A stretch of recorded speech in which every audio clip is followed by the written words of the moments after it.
Good morning, everyone, and welcome to today's webinar entitled A Foundation for Change Using Technology to Support Effective Student Engagement. My name is Gabriel Olivella, and I am the coordinator of programs and events here at the BC Council for International Education, and I will be today's moderator.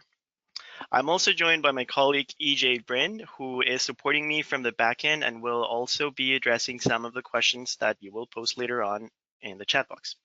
Thank you for joining us today on what I hope will be an important presentation on blended education models, which, as we all know, is here to stay. Now, before we get started, for me, it's important to acknowledge that at BCCIE, we live and work on the unceded and ancestral territories of the Coast Salish peoples of the Musqueam, Squamish, and Tsleil-Waututh nations.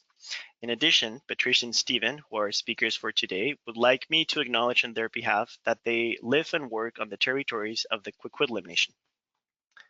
Now, moving on to a few housekeeping notes. Attendees will be muted during this webinar. If you'd like to submit a question to our panelists during the broadcast, please type them in the question box in the control panel. We'll try to get to these questions at the end of the presentation. If you require technical assistance during the webinar, please also use the question box and we will help answer your inquiries.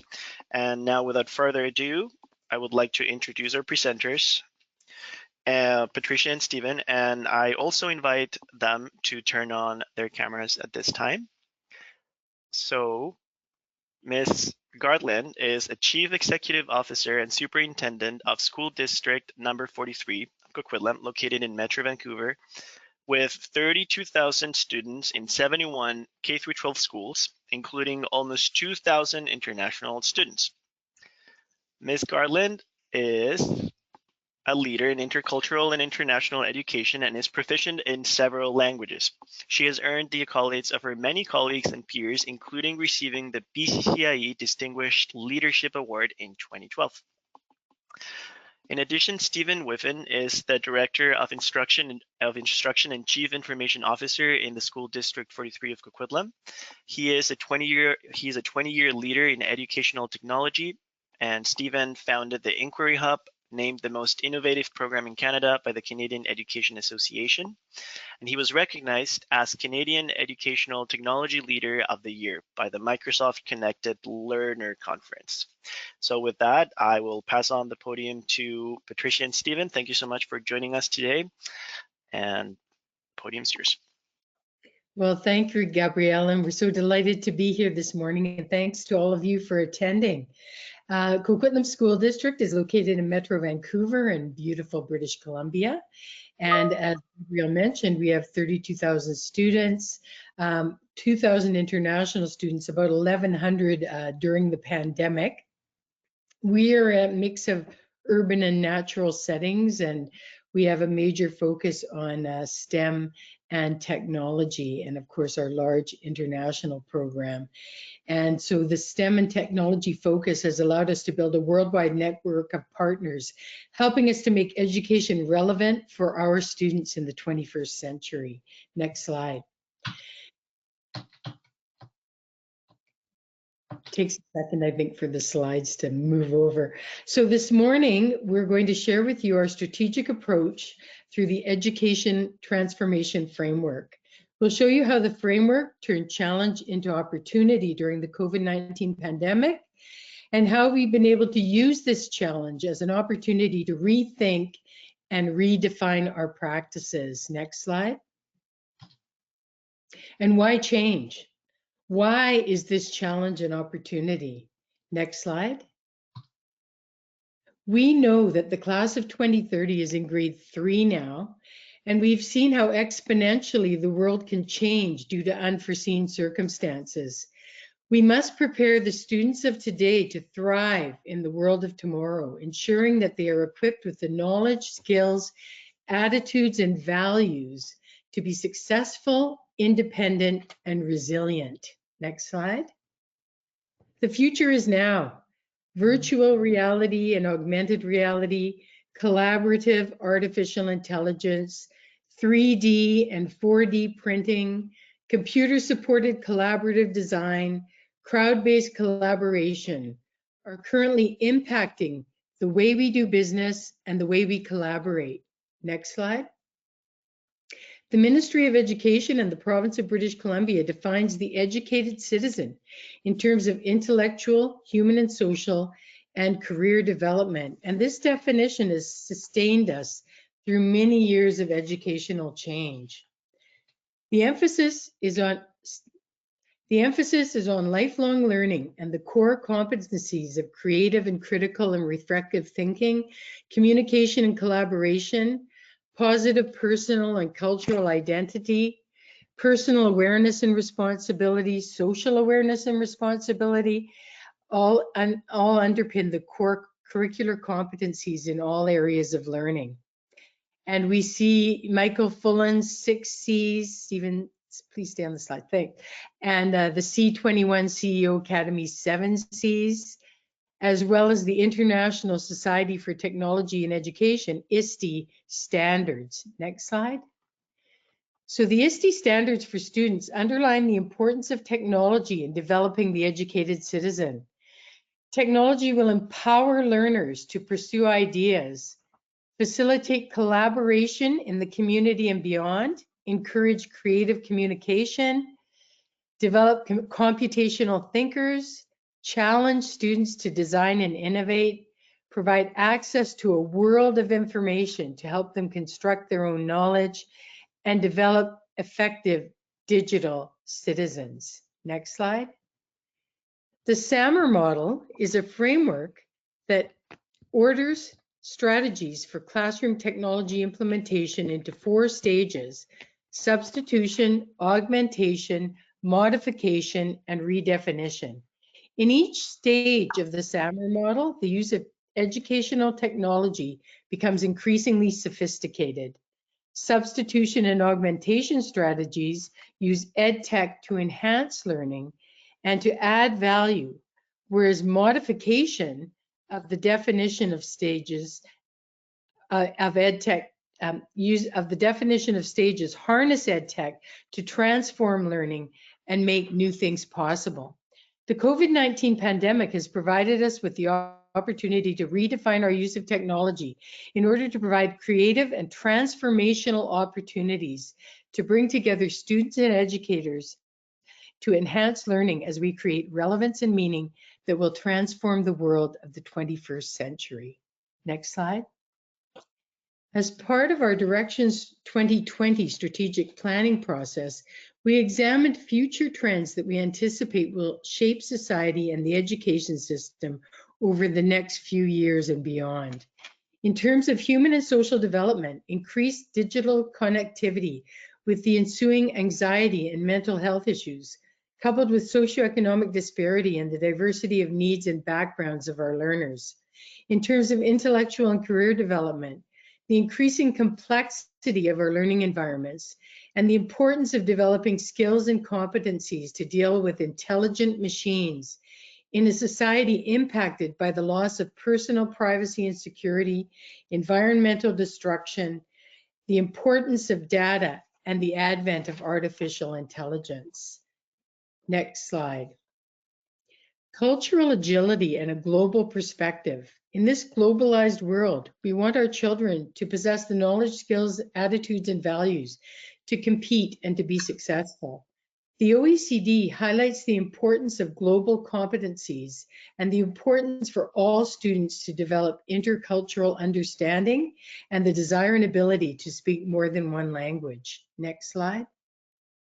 So global competencies are the following: supporting an appreciation and understanding of different perspectives and worldviews, helping our students to develop an awareness of issues affecting our collective well-being and sustainable development, promoting language and cross-cultural training, building the cultural diversity of instructional settings, fostering international mobility and collaboration of students, teachers, and system leaders.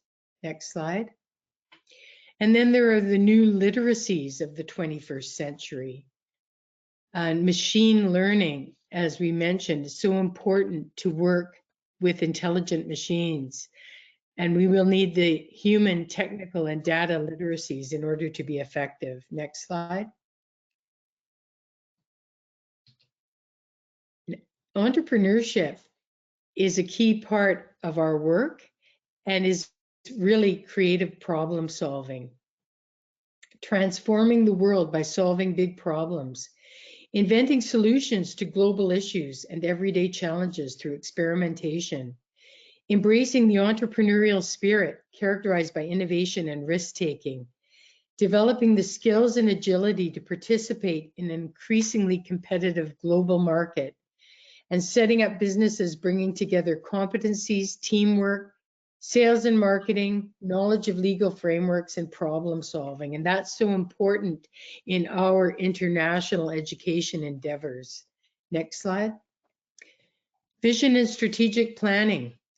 The key aspect of our success has been a system-wide and systemic approach to the setting of goals and the deployment of resources in alignment with those goals and objectives. Goal 2 of our 3 Directions 2020 goals is to enhance learning through technology, cultivate the use of technology to improve learning and working experiences for all. And this includes promoting technology-facilitated learning experiences, which develop the knowledge, skills, and attitudes required to work and learn in an information society. Providing flexible, reliable, and sustainable access to technology to support working and learning, and fostering the safe and responsible use of digital tools. Through our last strategic plan, Directions 2020, and now heading into our Directions 2025 strategic plan, we've been able to prioritize our technological resources and strategies and instill a culture of continuous improvement where data is used to inform practice, innovation is encouraged, and we are continuously looking to the future for the latest technology that will advance us in alignment with our strategic vision. Next slide. I am now pleased to pass the microphone over to Director of Instruction and Chief Information Officer, Stephen Whiffen, who will describe to you our strategic planning framework. Stephen? Thank you, Patricia. So as Patricia was mentioning, there's obviously a significant challenge in front of us, and that's probably evident in no area more than it is in international education, with the difficulty moving around and having people come and participate in learning in one place or another. And so we need to embrace new ways of engaging, and leveraging technology to make connections is a really significant part of that process. We've had some success achieving that, but we haven't had that success without building off of a strong foundation around the use of technology within our organization to begin with. So we wanted to spend a bit of time today discussing what that foundation looks like and how we achieved that level of capability in our organization to move quickly, pivot, and connect with students and families that are living in places around the globe, but we want to continue to keep connected to our learning community here in Coquitlam. So what you see in front of you now is a strategic framework that we use to inform all of our planning around the use of technology in our district. And the key element of it is right at the bottom there. This is about seeking alignment. Anything that you do around technology planning requires you to align several pieces of technology support in order for it to be successful at transforming the experience in an organization. So I'm not gonna, as part of this presentation, break down all of the bubbles for you, but we're gonna highlight some of the key pieces. When you, for example, look at an element like cloud tools, I don't see any way that you're successful in engaging students globally today without cloud tools being a part of that equation. If you're relying on tools that run locally on an individual computer, it really severely limits your ability to keep students connected. But the amazing ability of cloud tools to connect students all over the globe really allows us to have that connection. However, we have to recognize that in different parts of the world, issues of access and infrastructure are quite contextually different than what we deal with here in North America. And so as a result of those differences, the planning that goes into this alignment-seeking structure is quite different than what it might be if you were just planning for local activities. And that's something that international ed departments in every organization need to make sure that they bring to the table for discussion around technology planning, so that there's an understanding that the communities we're connecting might not be completely obvious. Their issues may not be completely obvious to us at first, because we tend to be so grounded in our own local context. So we're going to explore some of the things that we leverage to experience our success here. A huge part of it is human capacity development.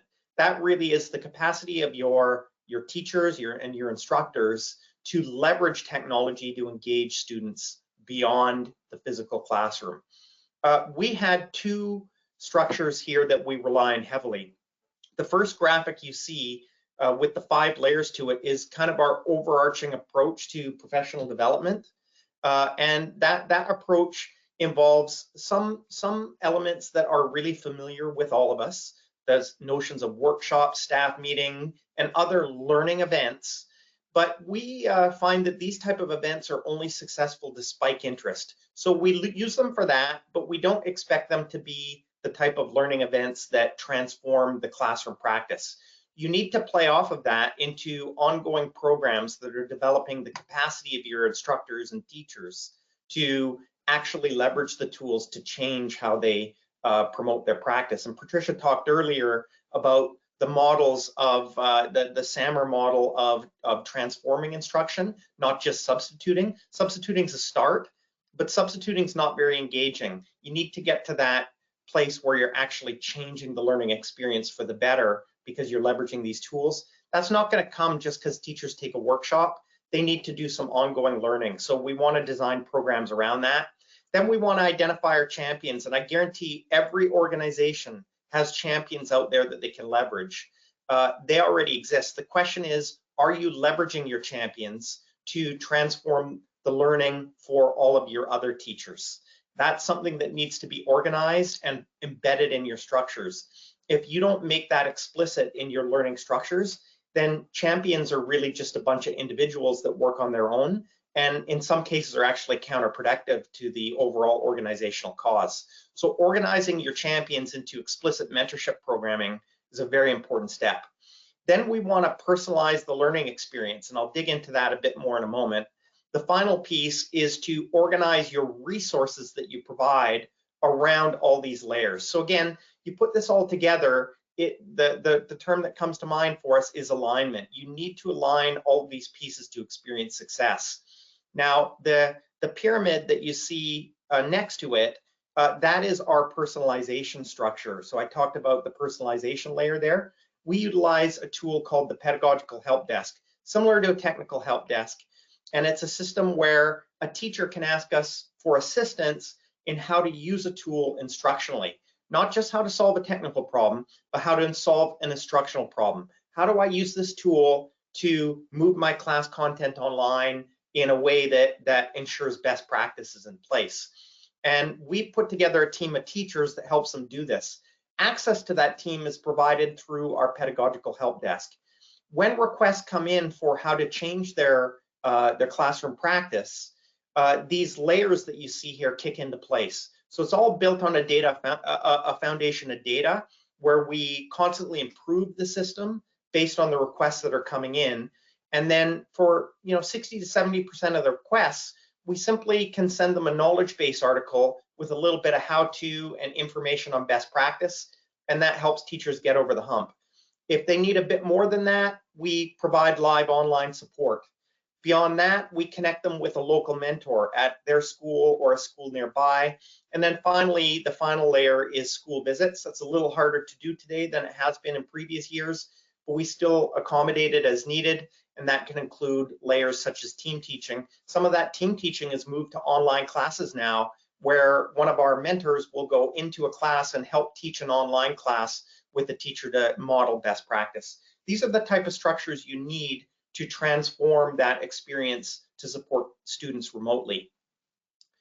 Community engagement and partnerships are very, very important in all of this. So we really wanted to highlight that. Making this change involves you leveraging the capacity that's out in our community as a whole.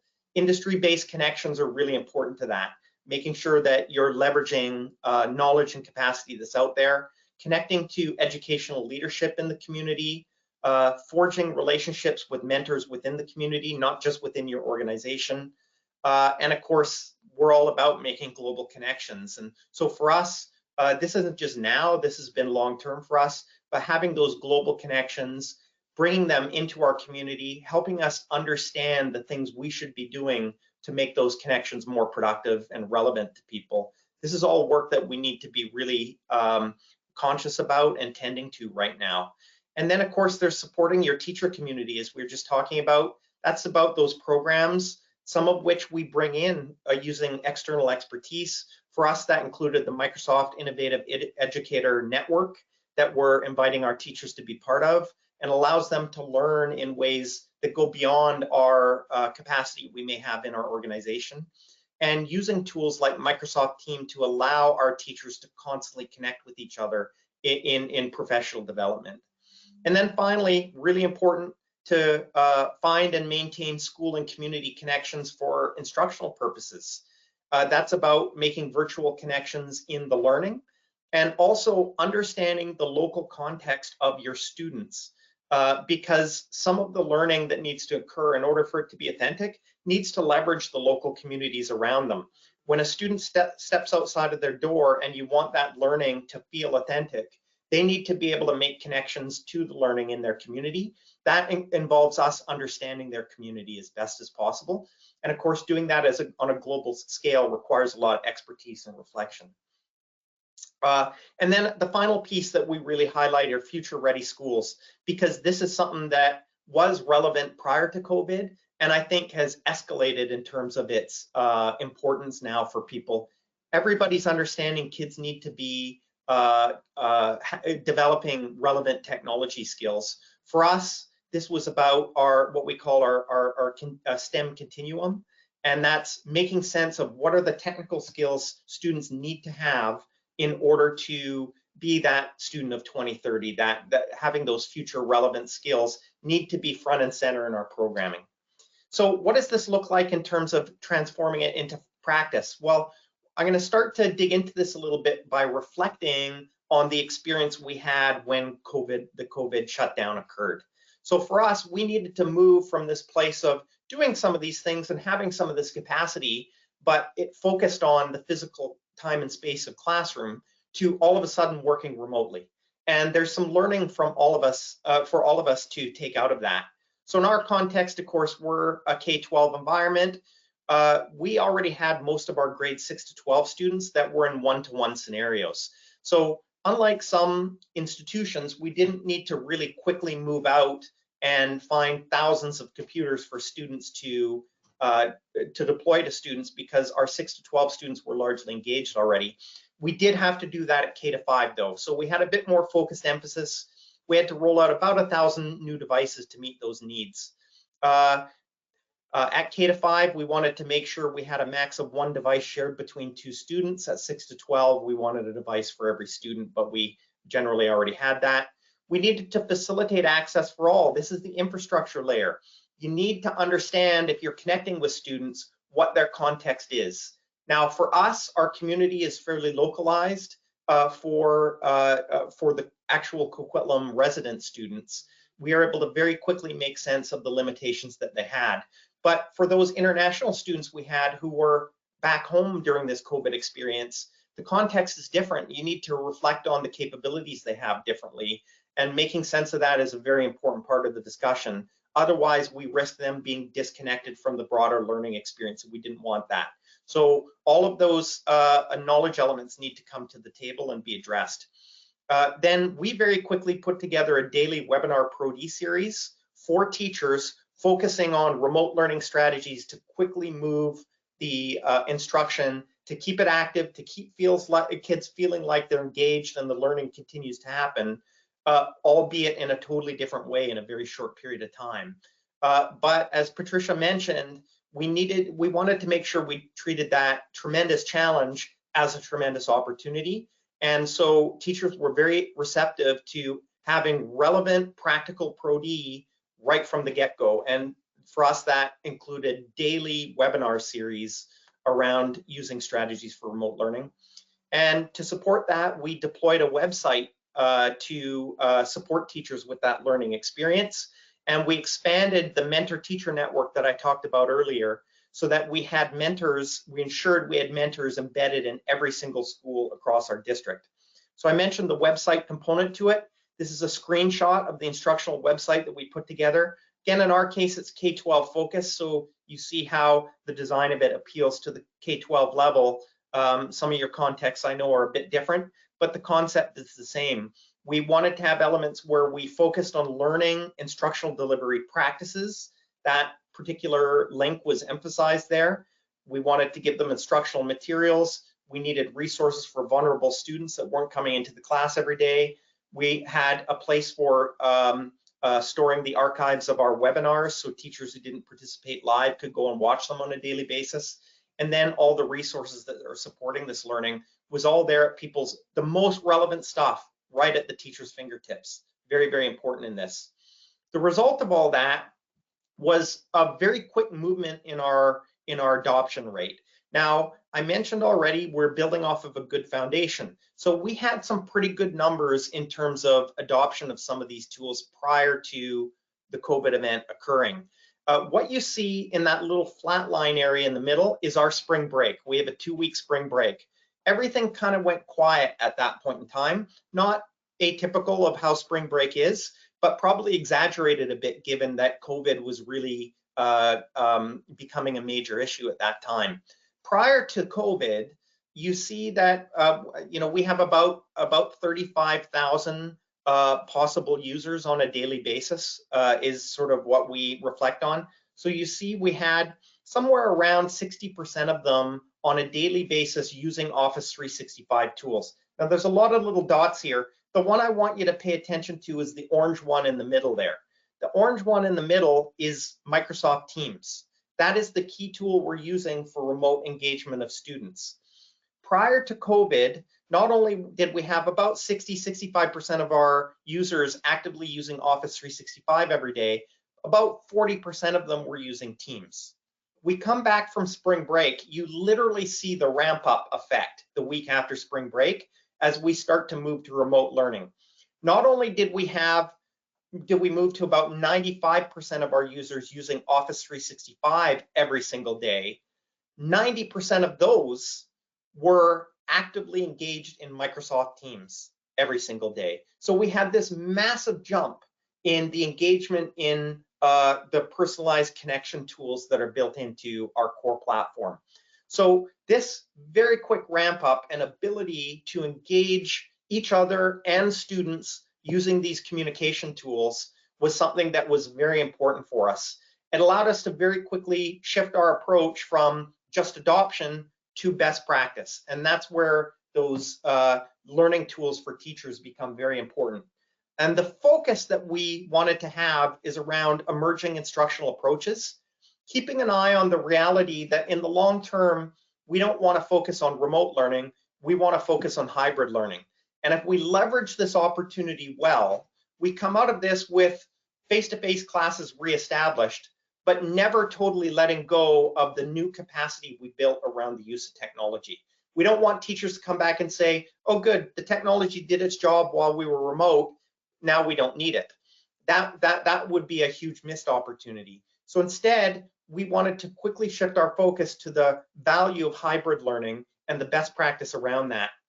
And that requires a focus on best practice around hybrid learning. So starting in June, that really became our emphasis. There's 3 models that we kind of encourage. There's many different hybrid models that you consider, but I think when you boil it all down, there's 3 major models that are worth considering. Model 1 is commonly referred to as a flipped classroom approach. And this is a focus on hybrid. So there's no piece of this where we want to say things are completely online.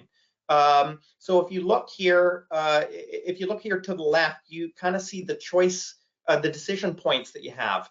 How much online, how much face-to-face, how much asynchronous, how much synchronous, how much individual, how much group, how much learner, how much teacher, right? Those are the decision points you need to make when you're designing hybrid instruction. And if you look at the three models, each one of them have a certain set of trade-offs baked into them. So one is the flipped classroom model. That involves sort of a weekly routine, a weekly schedule, if you will, of daily online learning activities supported by some regular scheduled classroom sessions. For us, this meant once or twice a week you were coming in for the face-to-face. The rest of the days you were doing some sort of structured online activities. And the two fit together like this. They're interlinked. By design, if this is done well, that weekly face-to-face you have is going to play off of the rest of the week's online activities that you had them engaged in. This is about setting routines that allow the teacher to maximize the strengths of both learning formats in sync with each other. This is really a preferred model in a lot of ways, and one that we commonly use in our approach.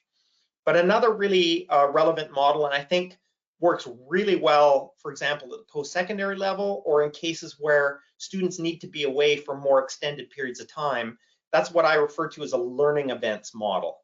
That's a model where you build the course as more of an online course with a focus on those online materials and learning experiences. And then periodically you come together for big events. Those big events might be, for example, a big full day event, one full day event per month, maybe something along that lines that really allows students to go in depth together as a community in the face-to-face, but the rest of the learning is happening in an online format. This is a very useful model too, but needs to be planned for in a different way. And you need to make sure that when you do have those face-to-face events, they're focused on the big ideas of the course and allowing a lot of social interaction benefit in those big events, so that you're really leveraging that face-to-face time for its value and not wasting it because it is at a premium. And then finally, model 3 is what we refer to a rotational model. That's where you identify the specific pieces of the learning that really need to be done face-to-face, and you give students some options of determining when they engage in that face-to-face element of the course, otherwise working through the rest of the course materials online. This is very useful for lab-based courses, for example, science courses where they need to go in and do specific lab activities. Students can even self-schedule for some of those events and then rotate through as long as they get them all checked off over the course of the course. Transitioning to hybrid is really a 4-step process. It involves content analysis of your course material, asking what content is suited to being flipped, what content is compromised without having face-to-face, and making sure you consider both those pieces and then fit them into the face-to-face versus online components in a strategic way. Step 2 is you then construct those experiences around the big ideas of the course or of the learning materials. And you develop units for each of those big ideas. Ideally, those units have some significant authentic type projects associated with them. But again, allowing students to work to a certain degree independently and online around that. They can work. It's very easy to set up collaborative work experiences online. You just need to make sure you leverage the materials that work best for those collaborative online experiences around the online, and then bring them into the face-to-face for the pieces that the teacher really needs to lead that instruction in some tangible way and have them work together face-to-face on those ones. Step 3 is identify, and this is very important, I really need to emphasize this. Good hybrid instruction involves identifying milestones and micro-learning within the bigger learning to make sure a teacher is always testing, and I don't mean testing in the literal testing sense, but making sense of, it could include that, but making sense of how students are progressing. If you don't actively build structures to follow that all the way along, you will lose students, and it will affect performance and success rates. You need to have these milestones and micro-learning elements built into it to ensure student success. I always say in the classroom, one of the most important tools teachers have is observation. Looking at the body language and the level of engagement, sort of indirect engagement students have with the learning materials. We as experienced teachers read a lot out of that in terms of the more direct support we need to give a student, and we miss some of that in the online components of a hybrid course.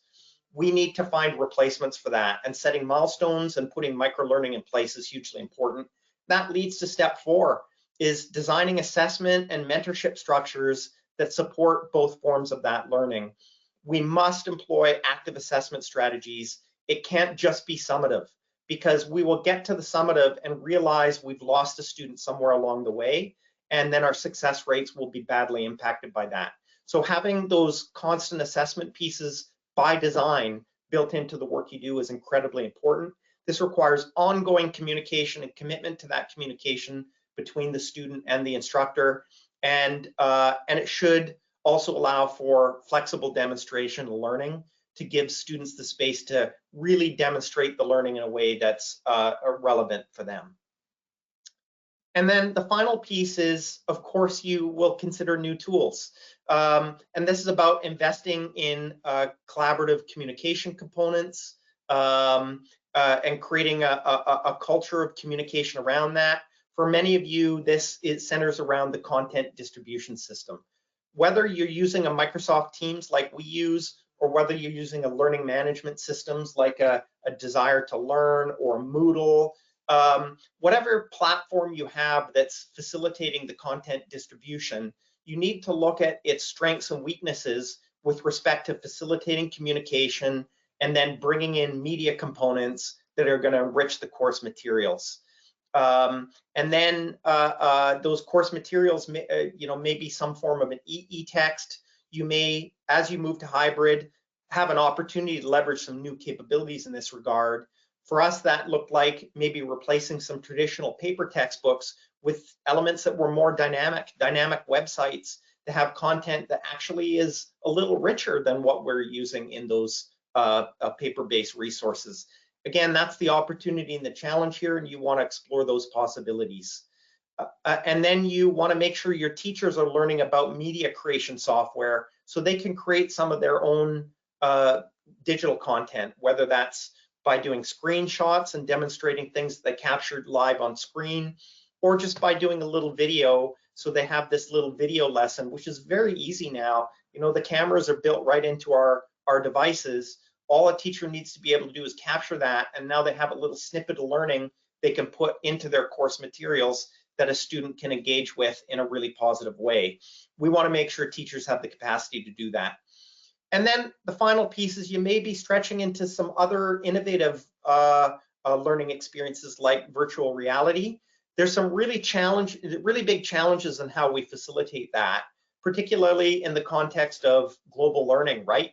If you're using VR and they need to have a headset to do that, how do you get access to that? One of the ways we've approached that is by including those type of pieces in sort of a face-to-face rotation experience where students can come and borrow those devices and to take them away. But in the global context, that may not be so easy. So again, going back to the overarching model, understanding the context of your students where they're at has to be considered in the design process. I just wanted to quickly finish my section here talking a little bit about an example of an instructional strategy, learning together activities. The idea here is we have the opportunity to have some teachers give a broader learning experience to a large group of students with one activity, all these classes coming together, learning from a single shared activity, and then going away and working on individual parts of it with their individual teachers. So for us, a great example was what we called the Middle School Math with Minecraft project. This was a numeracy project delivered live online to hundreds of students across our district. We had 2 teachers that worked together to present Minecraft and math together and gave hundreds of students a common project at the middle school level around designing their own home in Minecraft and doing a whole bunch of authentic math around that design. These teachers then developed a set of micro lessons. I talked about the micro learning and micro assessments to go with that they sent out to all the individual teachers whose classes participated in this. This becomes a bit of a ready-made instructional experience for all those teachers where we're leveraging a technology in a way that allows us to be even more connected than we ever were before, allowing some real expert teachers to lead the process for a large group of students, but giving really high quality materials to the individual teacher to make sure the micro learning happens, the math and the engagement with the tool happens at a level that's effective for everybody. When this all comes together, we end up having something that's really at a different scale than we experience in the face-to-face world, where we actually have a chance to really bring not only students together for common learning, but some of our expert teachers in and expose them to a larger group of students than we ever have before. This type of strategy, including this in your hybrid courses, is something that I think needs to be more common. Not only does it bring the teaching community together, but it actually really leverages the tool for some of its capability by transforming the instructional experience into something we didn't have before, instead of just taking what we had before and moving it online. I think that's really important. I'm just going to skip ahead here. We have a little video, but I think we're getting a little tight on time, so I'm going to pass it on to Patricia here to finish up for us. Well, thank you, Stephen. And that district-wide lesson is a great innovation for all of our teachers and support staff and students. So preparing citizens of 2030, the Organization for Economic Cooperation and Development, and you know they're the ones to conduct the PISA test, the Program for International Student Assessment. The OECD Learning Compass is a future-oriented framework that enhances student leadership by providing key concepts to assist and guide students on their self-directed learning journey. And well-being 2030 is the goal. The well-being of society is a shared destination. And this learning compass includes the competencies, the knowledge, skills, attitudes, and values that students need to fulfill their potential and contribute to the well-being of our communities and our planet. Student agency, where students set a goal, reflect, act, along with co-agency with peers, teachers, parents, and communities.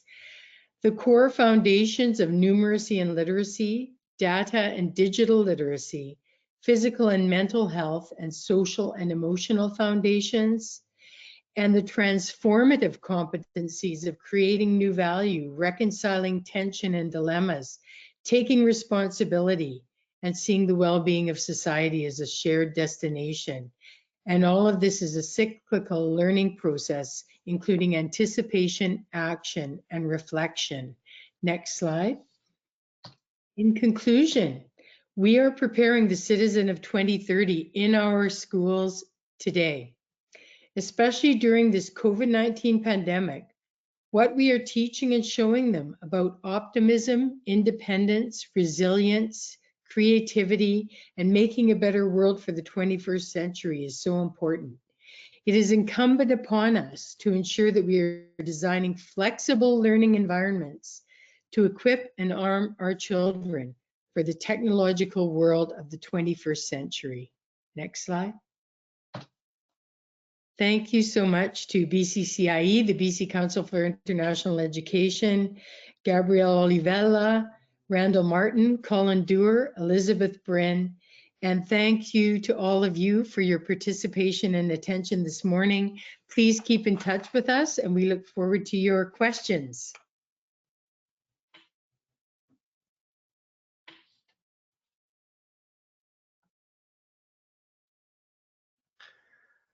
Thank you so much, Patricia and Stephen, for that wonderful presentation. We're now going to open up the webinar to some questions from the attendees. So as you registered in the registration form, some of you submitted a few questions, and we would like to address those questions now. So the presentation was very thorough and had some great content. However, let's see if we can complement this question with a few more resources, or you could speak to the question I have here. So this question asks, what tools and supports do you use to engage students in project-based learning in a hybrid learning or remote learning setting? Well, I'll start by saying that, as Stephen Whiffen has mentioned, we've really engaged with the Office 365 platform and all of the many tools associated with that. And Stephen, would you like to speak to this question? Yeah, I mean, I'll admit I'm not a huge fan of a traditional, what I refer to as a traditional learning management system, LMS, as necessarily being the ideal way of supporting this type of learning. And we really like Office 365 and specifically Microsoft Teams and OneNote classroom tools to facilitate project-based learning in a better way. So for us, it's around creating structures where there's some organization around the learning, yes, but the learning is not all about an assignment out and coming back in and mark in a grade book. That it's something more flexible and fluid than that. And because of the ability of that tool to work within a structure if you want it, but not if you don't, it really opens up a world of possibility around how authentic project-based learning might work. And because of that, you can structure your instruction in a way that you create some groups, you put problems out there, they can work on them in a way that is really almost scrapbook style in terms of how some of that material comes together, and really doesn't have any limitations on how the way they express their learning comes back to the teacher. It really creates a huge amount of flexibility. And so we find that tool to be very, very powerful at facilitating this type of inquiry-based, project-oriented learning that we try and promote. I think, but I think it still has all the pieces that are required to make hybrid learning successful, which is really number one, first and foremost, communication, and then the tools that keep the instruction organized. So that's primarily what we leverage to accomplish the successes that we've had. Thank you so much, Stephen. And you did go through some of this during the presentation. I did notice you showed a very interesting graph on the different cloud tools and online tools that you use to communicate with students. And you mentioned that there was some overlap between a couple of those tools or platforms. You mentioned Microsoft Teams and Office 365, and there was a very close overlap of 90 to 95% usage in the student population. And so we have one attendee ask the following question. Have you standardized the cloud tools across the school district so that students are not presented with multiple platforms through different teachers? So that is Teams versus Zoom versus WebEx. Why? Well, part of our great success is that we've standardized and had intentionally structured district priorities for everything we do in terms of technology, and Stephen can elaborate on that. Yeah, so go back to the conditions for 21st century learning model with those bubbles on it that I showed, and it said seeking alignment at the bottom. If you can picture that one, that kind of sums it up. If you don't strategically consider the role the tools are playing in moving the instruction forward, having all the learning support around that tool, the resources going into that tool, the infrastructure to support that tool at a level of performance that you expect. If you don't plan for all of that, then you have two problems that emerge. One is you have inconsistent performance, which doesn't give teachers the confidence they need to make transformative change. And two, the inconsistent approach leads to pressures on everybody that affects overall system transition. And in worst case scenarios, the outcome of that is sometimes things go wrong that end up pulling the rug out from underneath your teachers and needing to reset direction that a teacher had already gone down. And I feel that that's an outcome that we've struggled with the adoption of educational technology in education really over the last 20 years. So when we set our goal around technology in our directions 25 years ago, this getting alignment between our tools and then all the resources and human capacity building to support it was an absolute priority. And that dictates you have to decide what your priority tools are, and all the investment goes into those priority tools. So for us, that's Office 365, but for other organizations, it may be something else. The one thing I come back to is if you say you're going to support it all, it really means you're supporting none of it. So ultimately you don't get effective system change that way. You have to make a decision about what your priorities are. Thank you. We also have another question asking if the data that you were presenting today, if this data, this is just to clarify, if this data is based on international student engagement or in all the population, including local and international students. That's the entire population, approximately 35,000 users in our organization. Yeah. That's many people. Okay, next question is, how will you deal with students who need help in their first language? Do you have any best practices or tips for students whose first language is not English? So just as you would in a face-to-face setting, really you need to use less language and more visuals depending on the level of the student's facility with the English language, and really develop interactive opportunities. And as a former French immersion teacher, you know, teaching language is teaching language. You have to provide opportunities for authentic speaking, and you can do that with breakout rooms and so on, and find more ways for students to actively use the language. You want to explicitly teach vocabulary and phrases, and give students frames and so on for their set expression. Use graphic organizers, visual scripts and cues, and activate their prior knowledge, learn about their culture, background, and language, and bring that into the mix, and then provide different ways to demonstrate learning. So just the same strategies we use with English as an additional language students would apply in the interactive online setting, but we do need to build the capacity of what we're doing in order to ensure that it is very visual, very flexible, and very interactive.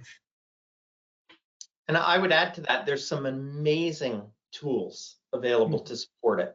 So, I mean, I'll use our context, which is Office 365, but the immersive reader capabilities that are built into that software and the translation tools that are connected just give us some incredible abilities to support those students in ways that actually we're lacking without using those tools, like even in the face-to-face classroom.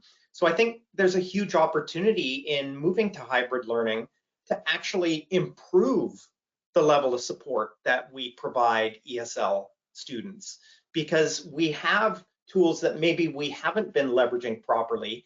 And because of the nature of hybrid materials, those components that we do move online, we can take the time to explicitly think around how those materials are going to be dealt with by those ESL students and put structures in place to help support that. Absolutely, very good points. Thank you so much, Patricia and Stephen. And then that leads me to the next question, which is keeping in mind that we have a diverse student population of international and local students with different capacities and familiarity with languages, for example. What are some ways to increase collaboration between students? So I think, again, we talk about our district-wide lesson that Stephen showed, the Minecraft math lesson, where then students work in their own classrooms on those projects. And those are the kinds of projects where once they've received the lesson, they can put into practice in teams and collaborate with their teams. So a common focus is a great way for students to collaborate and contribute their individual strengths in terms of contributing to the success of that project. Do you want to add something, Stephen, to that? Yeah, I mean, you're right on. I just think some people have this mindset that because you're not physically together, that collaboration is harder. I actually think it couldn't be farther from the truth. Collaboration is natural in these tools. It's just you need to rethink the way the structures work. That's all. It's stepping back and saying, okay, here's where we're presenting some new material and whatever format is. Now let's do some collaborative work around that. And collaboration can look a lot of different ways. It doesn't, for example, always even have to be synchronous. You can do synchronous very well by, as Patricia mentioned, breakout groups and live video conference like we're doing today. But can be just as effective, if not more so, when it's asynchronous. When there's this chat discussion that's going over an extended period of time around deep concepts, and students are getting a chance to really reflect, sit back and reflect around their contribution to that collaboration, it opens up a new world of possibilities and depth of exploration that when you limit your collaborative interaction to a synchronous, time-constrained experience, that depth can actually never be achieved. And so you can, if you use these tools effectively, you can open up the door to collaboration being more powerful than it's ever been before. Thank you. Okay, then moving on to the next question. We have a question around the VLN online learning, and the question says, how does the online learning component of K through 12 programs differ from VLN online learning in its quality of delivery and contents? I believe, Stephen, you have something to say. You're Yep, the expert on that. Yeah, well, I can't claim to be an expert on VLN courses. I believe what they mean by that is the Vancouver Learning Network, which is obviously a large program here in British Columbia. I used to be a principal of COL, which is kind of our version of VLN, so I can best relate it to sort of our own context. But a fully online school is structured to work a certain way. Often they're structured for the vast majority of the learning to be remote.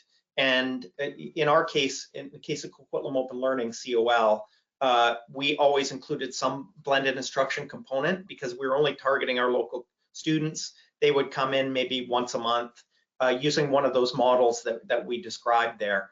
But I think if I understand the question correctly, the notion of having a fully online course is something that you structure in a way for students to be able to work at their own pace, on their own timeline, completely independently. Hybrid learning, by definition, needs to work a bit different than that, because you're going to have these face-to-face touch points that are going to keep the community all needing to work at a certain pace and stay connected to each other in a certain way. And there's huge benefits to that. It does come with a consequence. The self-paced nature of fully online is an advantage in certain cases. But we know that when we keep the students connected as a community learning together, the success rates are higher. And that's really the promise of the hybrid learning model. And then when we talk about getting into collaborative inquiry and project-oriented learning, the hybrid can do that so well. So, those are just highlighting some of the differences in what you'd likely see between the pure online approach and the hybrid approach that we're advocating for here. Thank you so much, Stephen. That was a great response. And with that, I think that is all the time we have. So I want to thank you, Patricia and Stephen, for joining us today and for providing such great insight into hybrid learning models. With that, I'd like to send a couple reminders. One, that there will be a feedback survey right after the end of this webinar, and we would really appreciate if you could fill out that survey.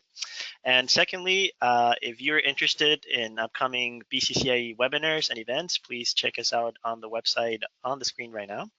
And with that, I'd like to close this webinar and give Patricia and Stephen a chance to give some closing remarks. Well, thank you so much for this great opportunity. And of course, we always love connecting with all the international educators around the world. And we really can connect more thanks to all these digital innovations. So please keep in touch with us.